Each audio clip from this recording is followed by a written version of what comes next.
Okay. Moving onward and still not defending it. I'm going to talk about planets. That's been the theme of tonight. But I'm going to talk about cases not necessarily where you have one star and planets around it, but where you have one star and then maybe one or two or more other stars, and then maybe or maybe not planets. And this has worked in collaboration with several other people. I will note Trent Dupuy and Andrew Mann are also former AoT ATX speakers. So this is representing Austin in several ways. And so the reason that we want to investigate this question is when you look around us, even just in the solar neighborhood. So here, this is out to a distance of a few parsecs, so out to 10 light years or so. And looked at the nearby stars. So this is a map of them. I think this is an update of a 1980s National Geographic figure that I'm pretty sure I remember having when I was a kid. Then a lot of them are not just a star, but pairs of stars or more next to each other. In fact, it turns out the majority of all stars, certainly the majority of all solar-type stars, are actually found in binary star systems. You don't just have one star there, you have multiple ones. And some of them actually are even pretty famous stars that we think about in a lot of other contexts. For example, Alpha Centauri is a lot like our own sun. We'd really like to know if it has planets for various reasons, but it actually turns out that there's another star there basically at the place where Saturn is in our own solar system. And that raises the question, what does this do to any planets that are there or might have been there? Probably nothing good, but we want to check because the universe doesn't seem to really regard my sensibilities all that much, so maybe it's better for planets, for all we know. But there are a lot of other famous stars that also are actually binary star systems on our own solar system scale, so a few times to a few tens of times the Earth's radius from the sun. You would have Sirius, Procyon, several others in here. Going further out, there are many more that are at a few tens to a few hundred times the Earth's radius apart. For example, 40 Eri, 61 Cygni. So on the science side, then we want to understand what is the planet occurrence rate in binary star systems because it's a fundamental part of knowing planet occurrence rate in the universe. Thanks to Kepler and various other surveys over the last couple of decades, we now think that at least for single stars, where there's just one star there, basically the vast majority of them have planets, and there are probably multiple planets out there for every star on average. But we don't really know that answer for the other half. Of course, there are also various other more mercenary reasons to want to know. So for example, there is a plan ongoing that is now only mostly insane and not totally insane to send something to Alpha Centauri. So this is one of the images from Breakthrough Starshot, where the idea is you can actually send something to Alpha Centauri, and in about 20 years, you can get a very small package launched by very large lasers to go there and then send back, presumably, pictures, I guess. But we want to know there's actually something there before we use our very large lasers to launch something there. Otherwise, maybe we send it to Proxima Centauri. Whether or not there are the issues with whether planets that are there might be habitable or not, at least we know there are planets there. Or, for example, maybe we want to send it instead to Tau Ceti or to one of the other stars. Tau Ceti probably has planets, doesn't have a binary companion, so the odds are pretty high.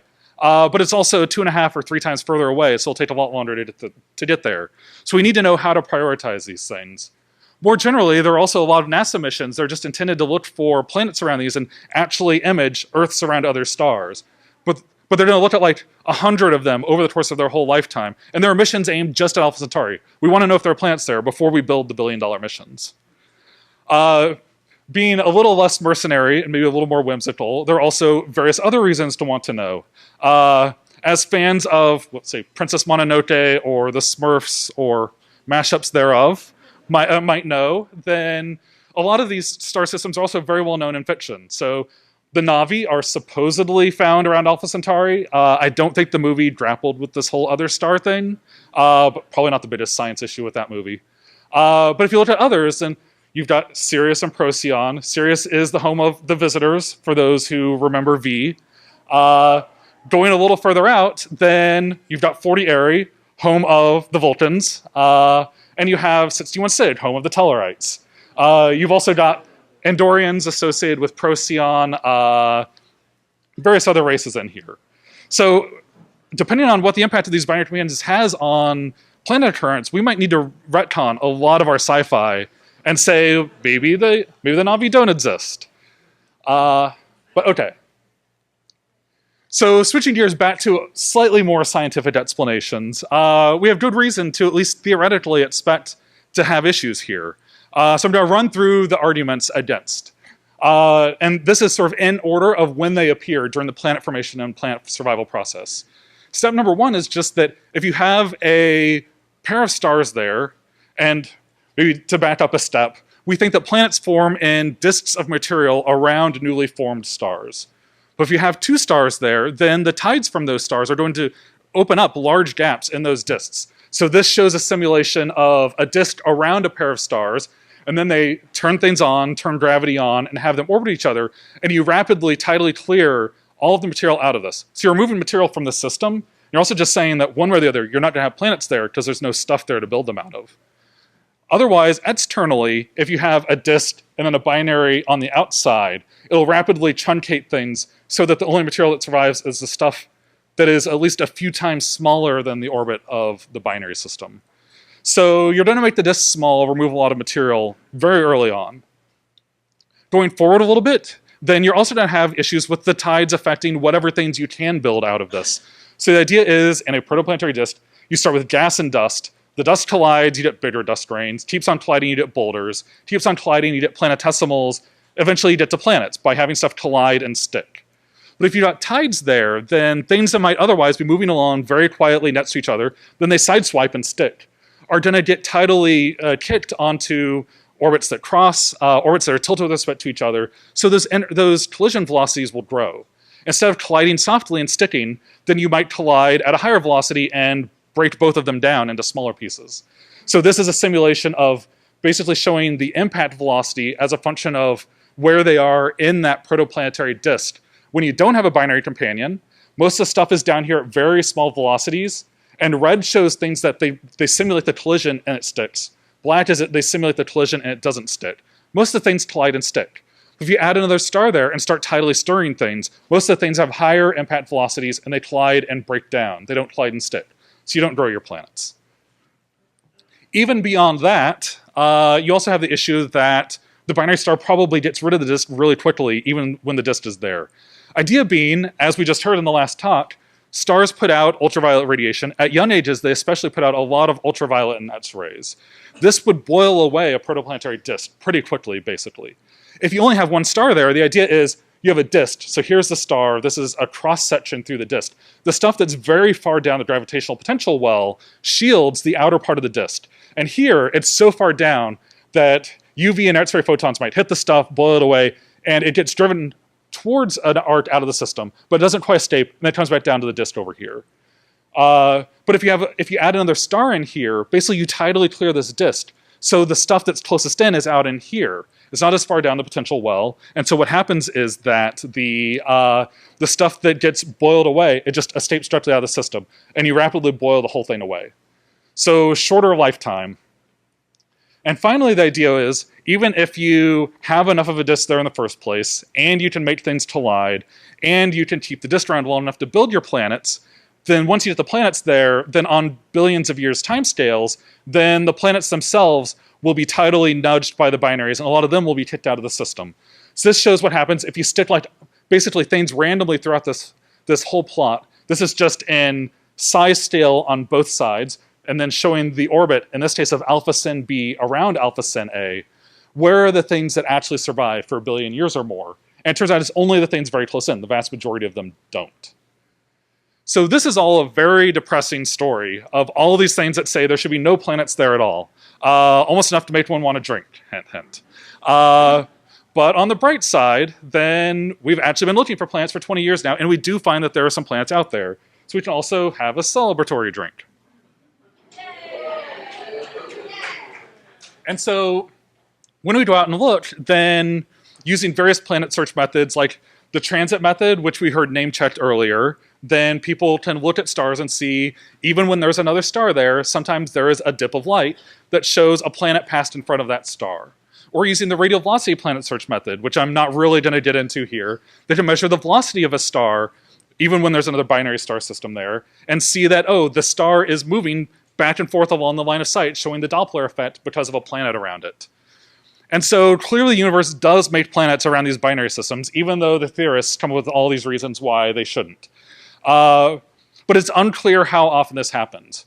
And the problem is that these methods that are looking for planets in binary star systems are very badly affected by the presence of that second star. You've got one star there, you can deal with it. You've got that second star there adding its own light in a way you can't always predict.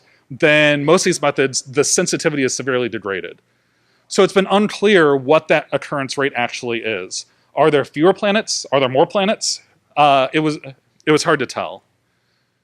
But fortunately, over the past 10 years, then the Kepler Space Telescope has given us the route to address this. Ironically, by the simple virtue of not being able to tell if it's a binary or not. So the Kepler satellite, it works via the transit method. Shown here, every once in a while, a planet passes in front of its star and blocks a little bit of light. So what Kepler did is, for a little under 4 years, it just stared at the same patch of sky, about the size of your open hand at arm's length, to add another scale. This is about 10 by 10 degrees, independent of hand size and arm length. And it said, I'm going to watch a couple 100,000 stars and see when they dip. And it found thousands of planetary systems that way. And for me, the good part of it was the resolution was low enough that if there was another star there a few arc seconds away to go back and use another unit that we heard about earlier in the night, then it didn't know. And so we have this perfect sample that is nominally unbiased against whether there's 2 stars there or just 1. The other good part of this is that it seems like it's a general rule, and we heard about this earlier in the night, finding planets is hard. And I've always been told, don't do the hard thing if you can do the easy thing and let someone else do the hard thing. So my solution was, I said, okay, they found the planets. All I got to do is go look at them and find, is there another star there? Stars are bright. The second star is probably not that different in brightness from the first star. So we just take a picture and see, is there a 1-point source or are there 2? We basically use 2 methods in order to do this. So this was my input sample. The first we already heard about is adaptive optics. So this is another diagram showing what happens. But to briefly summarize, because we've already heard about this, the atmosphere distorts the light that's coming in from distant stars. And when you might have a planar wavefront above the atmosphere, by the time it gets through all these turbulent pockets of air that act like little lenses, deflecting the light this way and that, you get this corrugated wavefront surface. The idea is you just take this mirror you can deform, and if you can measure the shape of this wavefront, you push the mirror out or in order to match up with that. And then what bounces off of it, due to the different path lengths, is that planar wavefront again. Send some light back around, measure it so you can update this continuously in real time, send the rest off to your telescope. So instead of doing something like this, which is changing on millisecond timescales, you get something that looks like that. So if there's a planet out here, or certainly if there's another star out there, it's not that hard to find. And so this is a technique that's actually being used a lot now for planet searches and for a wide range of science. But for me, I wanted to look for binary star systems potentially very close in. A lot of these Kepler-discovered planets are around stars that are very far away from us. To discover something on like the size of Jupiter or Saturn's orbit, we need really high resolution. We want to find something that's like, if the primary star is there, the secondary is like less than that resolution element away. So I use this other technique that's called aperture masked interferometry. The basic explanation of this is, if your telescope and your adaptive optics system normally makes an image, so here is a star, you get various stuff around it due to imperfections in the correction, either optical imperfections in the telescope or the atmosphere is not quite being totally corrected, etc.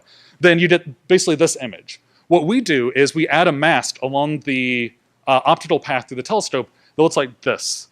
And most of the light actually gets blocked. And the light only passes through a set of subapertures here. And then what happens is the light goes through those apertures, interferes with itself, and you get this complicated interference pattern instead.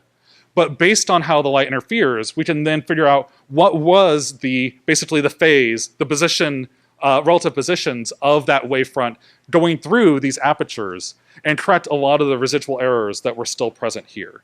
I mean, we're throwing away 95% of the light, so we don't go as deep. I wouldn't necessarily look for planets for this, though I've done that too in certain contexts.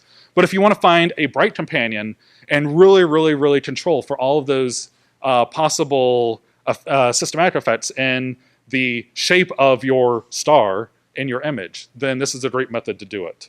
I didn't invent this. Actually, it was a combination of the French, like a century ago, came with this idea. Then the Australians have really been pushing this, which is a little counterintuitive. I mean, this seems like a very American idea of you get something very expensive and 95% of it is packaging you throw away. Then the last 5% is what's left. But I will happily appropriate it and collaborate with some of the Australians in order to pursue this science. And so what we did is we said, let's go look at hundreds of these planet host stars, stars that we know have planets around them thanks to Kepler, and just ask this very simple question. We take images, we take these aperture masked interferograms, and we ask, is there one star there or are there two? And then we do the statistics of how many of them have one star or two. What is the distance between the stars? What is the mass of the companion star compared to the primary, etc.? And so our sample so far is about 500. We're still working on increasing that to investigate some, we want better number statistics to start investigating more subtle influences. But this is enough to see an overall punchline. I'll just show, here's some of the data. I'd taken out snippets to show earlier. And this is an example, actually it's the same one I showed earlier, of this transiting planet that was known before Kepler, but it was also observed by Kepler. Trace 2, which because they knew about it, it was also Kepler Object of Interest 1. And it was known to be a binary system beforehand, so it was a great one to observe just to show, look, we can see it. And so we had this image where we just went and took some snapshots. There's the primary star, there's the companion. We put the star behind what's called a chronograph, something that blocks the light from the bright star in order to make faint things around it more obvious. And then you can see the companion there is really obvious. And then we move the chronograph out, move this aperture mask in, and let the light interfere with itself and make this interference pattern. And here we see the interference pattern of the star and of its companion. We can analyze this data to say, well, here, the analysis is pretty easy to say, yes, there's something there. But then we can also analyze this and dig into some of the spectral noise and ask, is there something else faint there? Then we analyze this to ask, is this interference pattern consistent with having one object there or two objects? Because then their light interferes with each other as well as the interference pattern going through that aperture mask. And so the punchline here is basically, after doing this survey, observing many hundreds of stars, we made this plot of the number of stars we saw as a function of the distance between them. And the red histogram here shows how many stars we saw at different bins of distance apart. And then the blue is, what did we expect to see based on having done many binary surveys as a field around nearby stars close to us, and knowing what is the distribution of orbital radii, what is the distribution of companion masses, etc. We can simulate those, run them past our detection limits, run them through a few other biases I'd glossed over, and ask how many should we have seen. And so what we see is, this blue curve says that out at, here it's hundreds of AU, so hundreds of times the Earth's orbital radius around the sun. It actually is more or less agreeing between our data and what we expected. But if you go inside of 100 AU, then the actual binary companions in our sample become progressively less common compared to what we expected. So this is the punchline saying that apparently we actually aren't seeing planets in binary star systems. Here, the subtlety is, what we're saying is we looked at a planet sample and there are no binaries. It's not that the planets magically repel binary stars or anything. It's that there are binaries out there, they just don't have planets, so they never make it into the Kepler sample. And by comparing these, we can even say what is the suppression rate. So I did this and I made the dumbest possible model I could, which is just say, inside some distance, let's suppress the planet occurrence rate by some fraction and see what happens. And it turns out that dumb actually worked in this case. And I got this other blue curve where I think here it was inside of 50 times the Earth-Sun distance apart. You suppress planet occurrence by a factor of 3. And it agrees beautifully. Like, I didn't even fit this. I just ran this and saw it and said, okay, that was pretty easy. And so it seems like the punchline is, inside of basically some critical distance, you are suppressing planet occurrence by a factor of a few. It actually turns out, because these things are in orbit around each other, and we're seeing them, if they're in an orbit like this, sometimes we see the binary companion over here, sometimes over here. And so if we see something that's very close in to its primary star, we don't know, is it like close in because it's going in an orbit like this, or is it in a wide orbit and just because of when we observed it. We observed it like going like this, and we saw it here, but it actually could have been seen over here. So there is a degeneracy there. So what we actually get is a combination of possible values of where you cut that off and how much you suppress it by. And so here, basically what I'm showing is the suppression factor from 0 to 1 as a function of where that cut occurs at. So 1 times the Earth's orbital radius, 10, 100, a few hundred out in here. And basically any of the values along here are allowed. You can push that cut inward, but suppress things more and get something that agrees with our results. Or push it outward and suppress it less. But it seems like the punchline is roughly inside of 50 AU, a third of the binaries host planets if 100% of single stars and wide binaries do. And so this is 20% of all the stars in the Milky Way we are saying don't have planets, specifically because they're in a binary system, which is a big modifier on these planet occurrence rates that we've been getting for the last decade. Of course, the next question we want to address is, what does this survival correlate with? It's not really 100%. I mean, it might be, if it's 15 AU, it could be that there's just like nothing. But we've actually found some of the binary systems with planets I talked about earlier fall in this separation range, in this orbital radius range. So it's not 100% and 15 AU. It's somewhere in this range of allowed values. And so what does survival correlate with? And so far, we haven't had a whole lot of luck finding out what. Number of planets doesn't really seem to matter. Planet sizes, the mass of the other star in the system. All of those we've been able to investigate and say the close binary systems that have planets look the same as the wide binary systems or the single stars that have planets. But the other question is, what about maybe orbital shape or orbital orientation? And this is the question we're getting into now. Where what we're doing is we're going back and looking at these and saying we observed them in 2012 or 2014. Let's observe them again, 2015, 2016, 2017, and start getting orbits. And asked, is there something about their orbital shape or their inclination? And here specifically, this is an interesting case. It's one of our earlier results where this is a plot basically of the distance between the two stars in the system. And this is basically tangential distance, like how far has it moved tangentially from the host star versus in and out. What we're basically finding is that this binary companion has been marching steadily outward in distance, so it's been moving further away from the host star, but tangentially it's not moving at all. So it appears this thing's on an orbit that's more or less like this, edge on, and we saw it here, and now it's moving like this. But this is interesting because this is a transiting planetary system. Kepler found this by looking at planetary systems pass in front of their host star. So we know that the planetary system is also oriented something like this, where the star is here and the planet passed in front. If the planet was going like this, it wouldn't have blocked the host star, we wouldn't know about it. So maybe there's something about the orientation of the host star's planetary system and the binary companion that makes this more favorable to survival, but we're still working on the statistics to be able to make a robust claim here.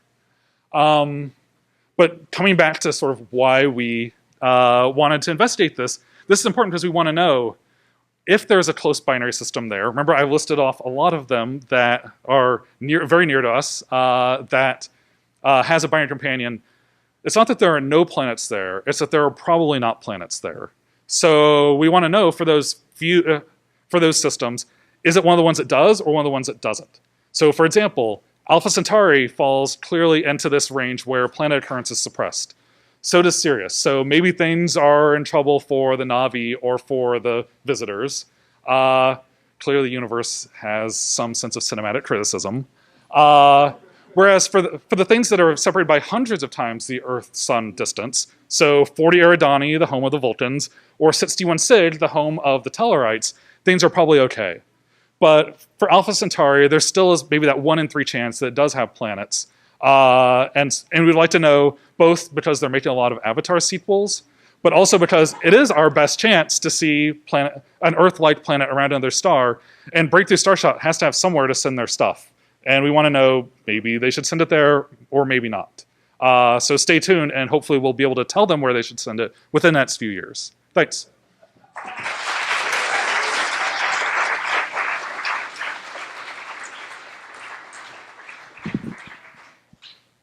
All right, we have time for a few questions. Who has a question for? Let's see. We'll start here in the front. Okay, so a couple of weeks ago there was a news release. They actually have discovered that's gone through a lot of different. Yeah. Evolutionary stages of the star. It could. The question to ask is probably, what was the original mass of the star that turned into that white dwarf? And it'll probably have two impacts. One is, if it was a high enough mass star, like if you drop a 5 solar mass star near a sunlight star with a protoplanetary disk, it boils away that disk really fast from the outside. So could that have shut off things? If the planet discovery is robust, that would argue no. But I don't know what the mass of the white dwarf progenitor was. Also, what happens is when the star that is the white dwarf evolved from its original state to this, it lost a lot of mass. This changes the orbital distances of things. And so maybe the question to ask, I don't know the answer to it, is if this was originally more massive, then it would have been closer in. What happens is, as you lose mass from the white dwarf, the whole orbit expands of the white dwarf plus M dwarf around 40 Area A. So it might have been closer in when it was a main sequence star and not a white dwarf.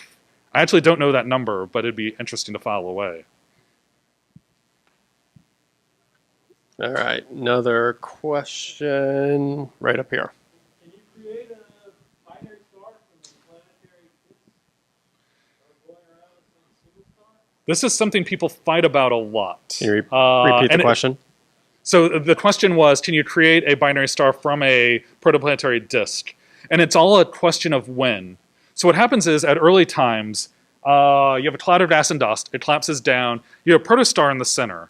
But due to conservation of angular momentum, pretty early on, the mass doesn't just go straight to the center. It goes down to a disk around this protostar that's only a small fraction of the total. And so mass goes from this envelope of stuff down to the disk, then to the star. A lot of people think if your binary is inside of like 50 to 100 AU, then you make that second star at that stage in the disk. But we're still arguing over, does this really happen? Is it possible to make it happen in our models? And then if you don't, or maybe if you do, then what happens is eventually you run out of stuff in the greater cloud. You just have that disk of stuff dropping mass onto the central star for another few million years. And that's probably when the planets are made, when most of the mass has gone onto the star. And so really it's just a question of when. Like early on, if you make something bound, then there's so much mass around, you're probably going to add a lot more mass onto it and then make it into a star. If you do it after almost all of the mass is gone to the central star, then you probably make a planet. There's just not enough to like add onto it. You might make it a Jupiter, but you're not going to make it 100 Jupiters, which is basically the lowest mass you would need for it to like have hydrogen fusion. All right. Another question. All right. There in the back. I want to get this right. So, can a binary exoplanet be basically created due to in part of the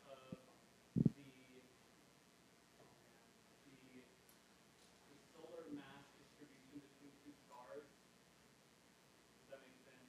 I'm wondering, like, the possibility of a binary exoplanet created based on the distribution of solar mass between two binary stars. So binary planet mean two planets orbiting each other, or a planet in a binary star system. Right. Planet in a binary star system being created based on the solar masses of the two stars. So I think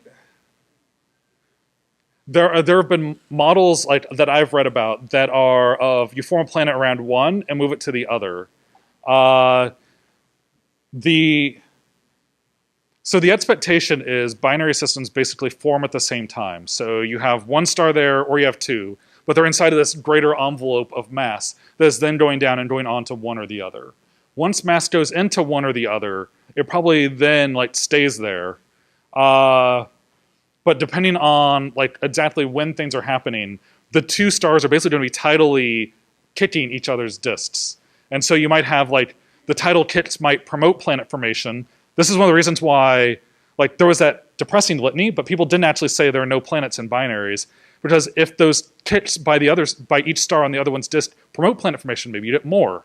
It was a little unclear. There's also a secondary thing in that the total amount of mass that you have there also seems to correlate with the type of planetary system you get.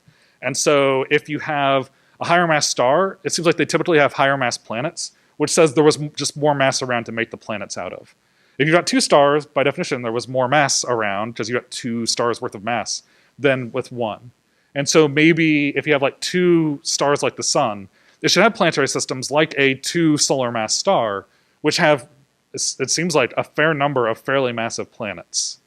And so there's a lot of complications there in terms of how mass plays a role, how the stars interact with each other, in terms of do you get more or do you get less. In these cases, theorists are endlessly inventive. Give them anything, they can explain it. And so it's the observer's job to get the measurements that like tell them, okay, no, this is really what the universe is doing. So these models can do that. That's good. The rest of the models, well, apparently they don't do that. And the universe gets a veto power. So it's these models. As a theorist, I take that as a compliment. All right, maybe we have time for one more quick question up front, or up top rather. If not, way in the back.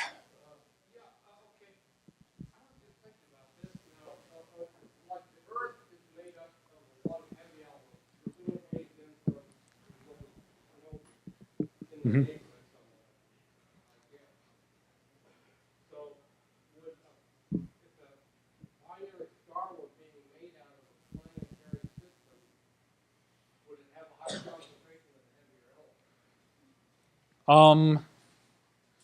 So most of the elements that made our planet don't appear to have been made like in a supernova right beforehand.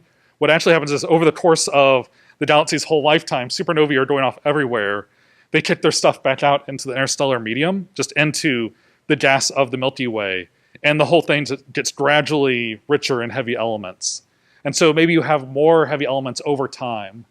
But within a single formation environment, you would basically assume that that a single star or binary star system, they have the same amount of heavy elements relative to hydrogen and helium. There's a whole lot of subtleties there in terms of the hydrogen and helium is in the form of gas. Does that go down to the star differently than the heavy stuff that really likes to make dust grains that maybe they go along with the gas, maybe if you can build them into boulders, they get decoupled from the gas, they can stay behind and make more planets. But in terms of the amount of like mass budget you have, it's probably proportionately about the same, modulo the binary doing things like truncating the disk and promoting like the dispersal of the disk and things like that. With that, let's thank our third speaker one more time. Thanks.